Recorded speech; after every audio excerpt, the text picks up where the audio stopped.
ჩვენი წინაპრები როგორ იზრდებოდნენ, ხო, იგივე თქვა თავადიშვილების აგზავნიდნენ გლეხის ოჯახებში, სადაც ცხოვრობდნენ ზუსტად ისე როგორც ის ბავშვები, იმ ურთიერთობებში იყვნენ. ნახა, ჩვენ ზუსტად არ ვიცით რა ურთიერთობები იყო ეს, მაგრამ იგივე პირობებში რაშიც ეს. ზოგს ალბათ უჭირდა კიდევაც უმშობლოდ ყოფნა, ახლა რო ვფიქრობ და ალბათ ყველას უჭირდა, რა თქმა უნდა, ძალიან რთული იქნებოდა, მაგრამ გამკლავება იგივე როგორ ასწავლიდან ამასაც აი ეს მამლუქური თუ რაღაც სპარტანული თუ რაღაცა ზაღს და აი ბაგრატიონების რო ფეხში შველას უნდა ერბინა ხმლით და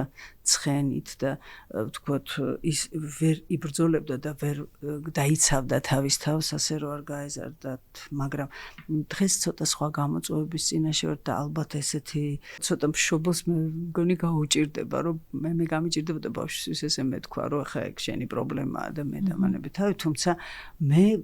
დარწმუნებული ვარ იმ დედის კეთილგანზრახვაში, შეიძლება ითვლის რომ მას უნდა კონდეს ამის უნარი და ძალიან ბევრ სხვათა შორის რო დავკვირვები ვარ 20 ის რო ყავს დამრიგებელი პატრონი და ბევრად უფრო სუსტი და საწყალი გამოდის ვიდრე ის ვისაც თვითონ უხდება გამკლავება, თუმცა ესეც პიროვნულია, იცით, ახლა მე ვთვლი რომ უალტერნატივოა დიალოგი, თუნდაც შეიძლება ეს ამას ფიქრობდე რომ ის უნდა გაუმკლავდეს თვითონ რაღაც სხვანაირად მიაწოდო, ალბათ მოусმინო, ალბათ საკუთარი გამოცდილება მოუყვე რომ მეც მქონდა რაღაც ეგეთი და აი მახსოვს მე ესე მოვიქეცი, შენ რას ფიქრობ ამაზე, როგორ რომ კითხვები